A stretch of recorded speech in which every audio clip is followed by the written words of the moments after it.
coming up. Experience the sheer joy of living with a herd of alpaca. And these are livestock that you can really have more of a relationship with. Then, how one woman's passion for feeding the world is making a real difference. My hobby is actually work, which is pretty dangerous. Hi, I'm Margie. I'm a photographer from Iowa, and together through Farm Her, we're going to change the image of agriculture. Together through Farm Her, we'll experience the women who are the culture of agriculture across our country. These are beautiful women doing beautiful work, and our goal is to capture that beauty in their everyday. Come along with us on this Farm Her journey. We are here in Salida, Colorado, visiting Jane Levine at her alpaca farm. Today they're going to move the alpaca between two different buildings, and then we're going to check out some of the fiber that they get from the animals.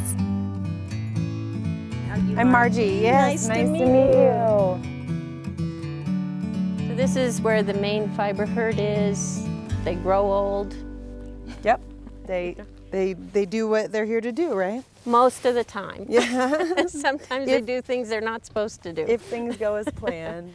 Over 20 years ago, the plan was to find a piece of property outside the city to be close to her aging parents. To comply with zoning requirements, she and her husband Alfred got a few cows that somehow turned into hundreds of alpacas. Come on, boys. We're swapping our girls' barn with our boys' barn. Oh, okay. So we can walk on over and I'll give you a little tour and show you.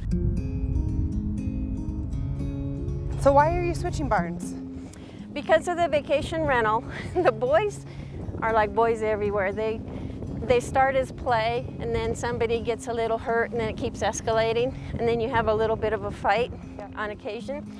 So they're a little noisier than the girls.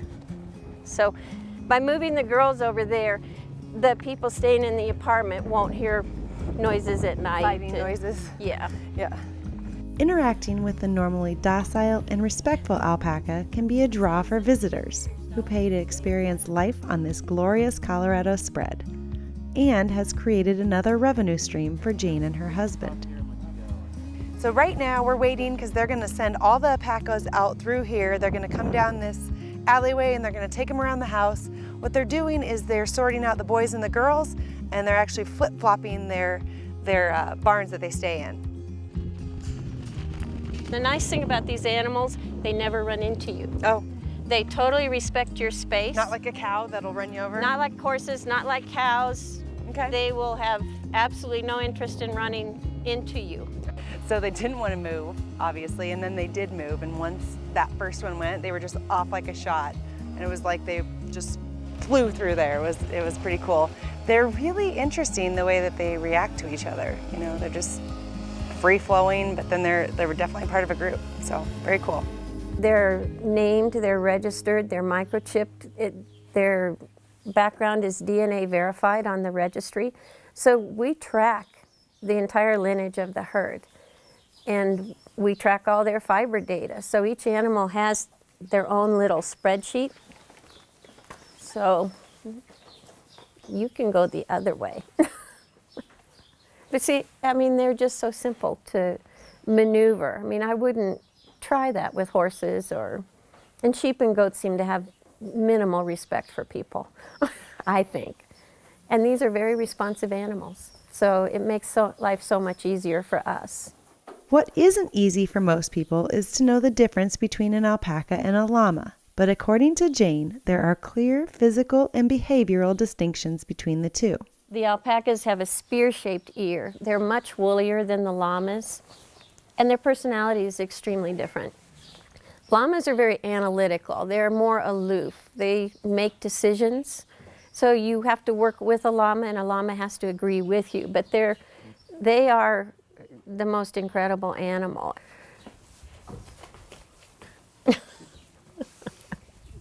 So we're waiting right now while all the female alpaca that they just moved into this pasture make their way into their new digs. Their barn right back here, that used to be the male's barn, is now going to be their home because apparently the girls cause less problems and they're closer to the house. So that's what they're all doing, is just kind of making their way through there bit by bit, checking things out.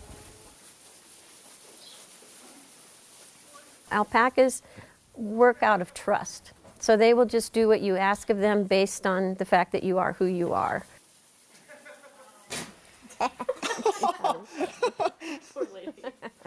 That's my normal life. Was that a sneeze? Well, they sort of go after each other, but they don't always aim right at each other. So that's expressing dissatisfaction without creating a battle. So I don't know how to equate it in human terms, but that's their little form of an argument without coming to blows. So spit is normal. Spit will happen, but they'll never aim right at you. This is Pandora. Again, she's the boss of the world. You can go another way. And these are livestock that you can really have more of a relationship with. They have personalities, they have intelligence. You know, they're very much individuals that functions as a group. And it opened up a whole new world in terms of fiber. And I'm not a fiber artist. I'm totally a farmer. I don't knit. I know how to spin and make yarn, but will I become a weaver and a knitter? No. That's probably never going to happen. What year did importers bring the first herd of alpaca to breed in the U.S.? Was it A, 1910, B, 1948, or C, 1984? The answer brought to you by Mahindra when we return.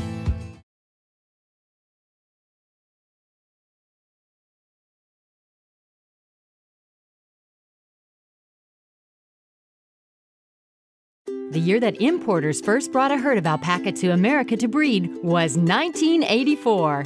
The animals were domesticated in South America some 6,000 years ago. Brought to you by Mahindra. Once a year, the alpaca are sheared for their fiber. She has some rare alpaca vicuña, which she got directly from Chile.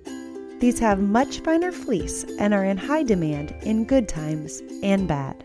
And so when you're dealing with a commodity, and we do think of all this as just a commodity, whether it's vegetables, corn, wheat, anything, you're paid by the weight. But also the value is assigned according to the fineness. So it's that combination of factors that we work with to try to keep enhancing the value of what we're producing.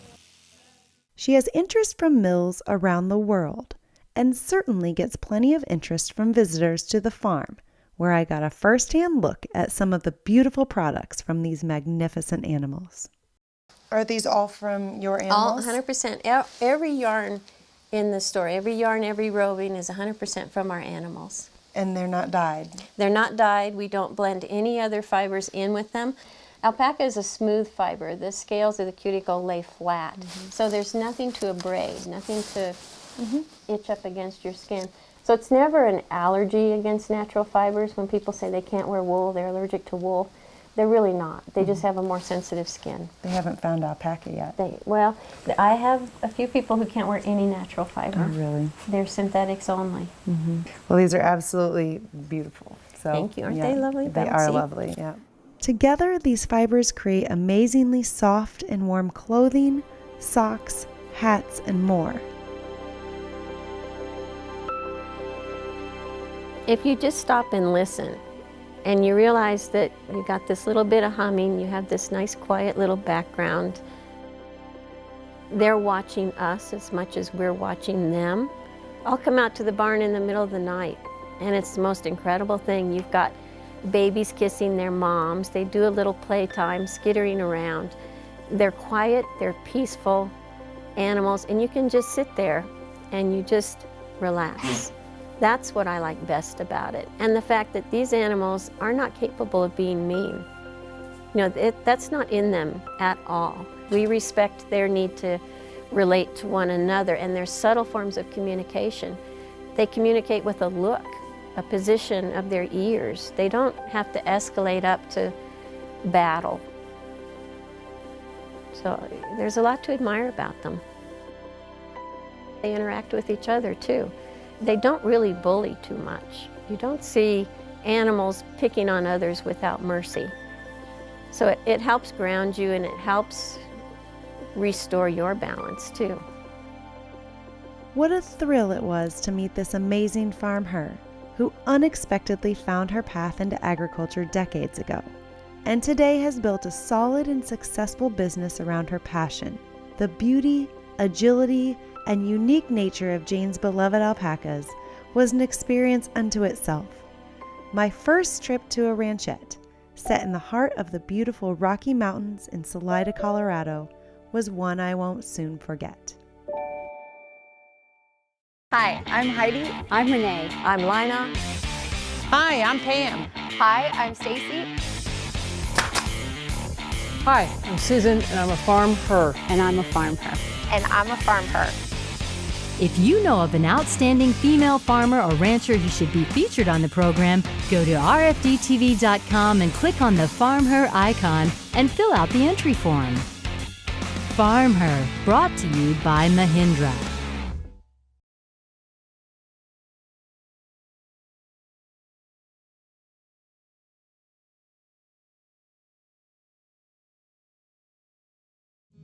Shining the light on women who play an important role in agriculture. You're watching Farm Her, proudly presented by Syngenta, rooted in ag.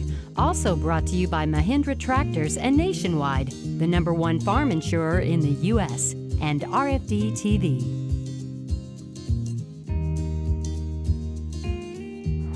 We're off the farm today in Minnetonka, Minnesota to visit a farm her in her professional role.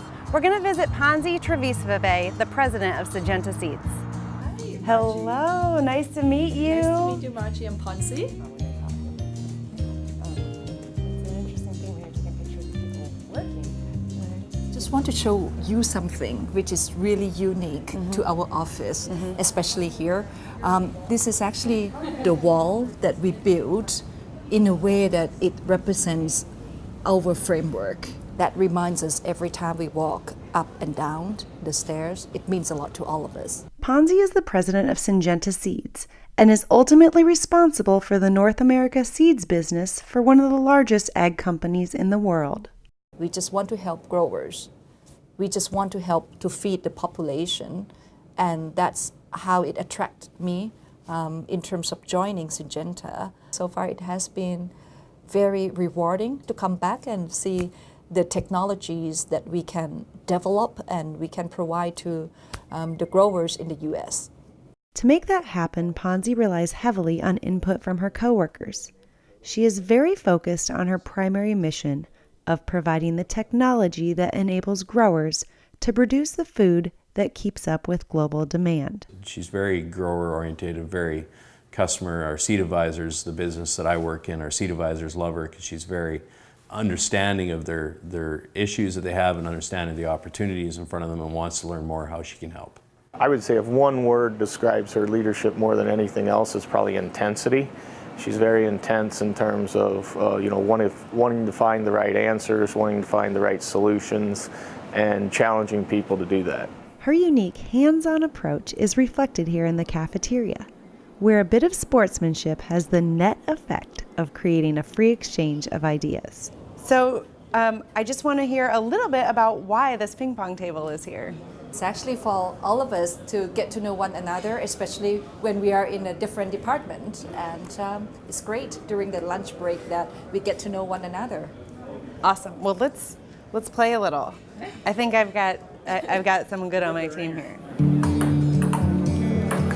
Sorry, I should be yours. She does such a nice job of taking time to listen to feedback from all levels within our organization. Wherever we are or whatever we're doing, she always wants to know what's going on in your area or what's the topics or hot topics in your area.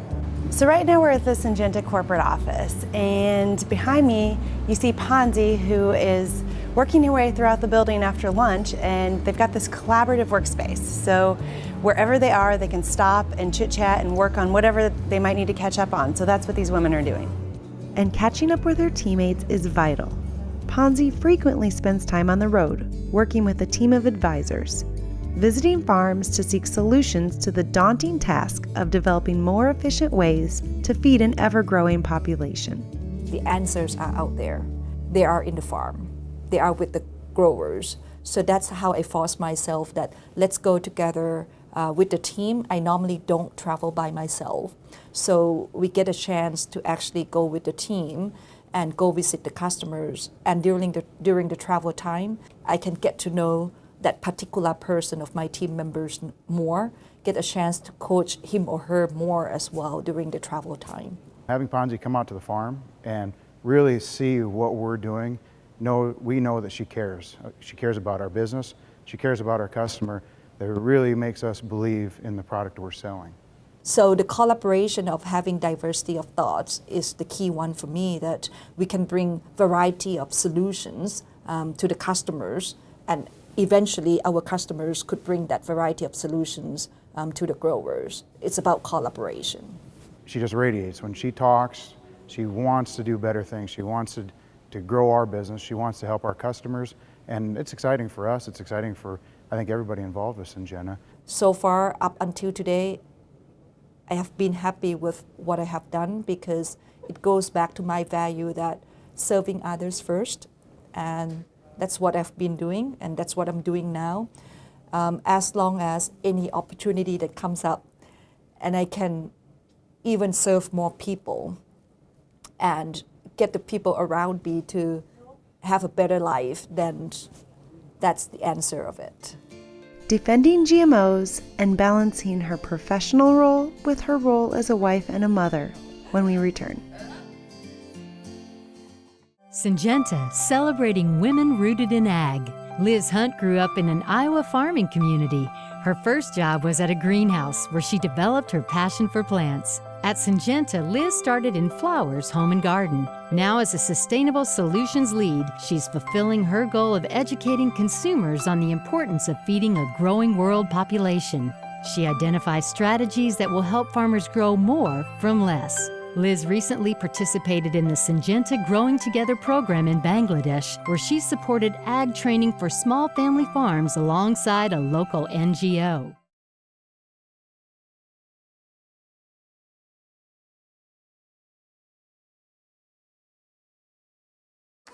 Farm Her is brought to you by Nationwide, the #1 farm insurer in the U.S. It's difficult to balance her challenging job with the demands of being a wife and mother. She uses FaceTime to keep close tabs on her 2 children and stay connected with her husband. She also knows that her family understands and accepts her passion for her work, and that it allows little time for play. If you ask me what my hobby is, like it or not, my hobby is actually work, which is pretty dangerous, but I got my son to understand and appreciate the work that I'm doing. I brought him to the breeding station, so I asked him to actually understand it, male-female crossing the corn. Then he started to actually appreciate that this is the kind of work that mom is doing, and mom is actually helping the world, and he never actually complains since then that mommy is coming back home late and mom is not around. Couldn't ask for more. I believe in giving to others, and for any woman, if one day you find that you love your work so much until you actually can say that it's your hobby, you'll be in that job forever, because you will never ever get bored. My encouragement to the woman is find a job that you could sometimes actually say that it's your hobby. Her passion for the farmer came from her own family history. She stays true to that goal to this day. So when you think about the answer of what would be the best for the growers, then the answers come easily. And one of those questions is about the use of GMOs, or genetically modified organisms. Ponsi makes her case for using whatever technology we have available to feed the growing world population. It's pretty unfortunate when you see somebody that don't have food to feed the family. It will change your perspective. We have the anti-GM without really understanding that what it will mean to the people who don't have access to food. from now until 2050, think about per month, just per month, we would have 5 million more people per month. And that's the kind of magnitude that we need to feed the population more. So how are we going to get to that? It has to be technologies. We're not going to have new land to grow more crops. We're going to need to actually be more efficient about it. And I hope that everyone would help support the technology investment and technology acceptance. And Ponsi has helped put time and money where the hungry mouths are. She has personally lent a hand to help famished farmers in Ziwi, Kenya, through her support of the Mama Ada Foundation, providing seeds and spirit to help the community help itself. My grandpa, he was quite a wealthy person, but what he did was he didn't actually get into the piece of making more money. He was actually helping the rest of the village fish, do the fishing, teach them how to fish, and always went out 3 a.m. in the morning, working until really late, and then just teach those people how do you make money to feed your lives. And that became my principle of life of helping others first.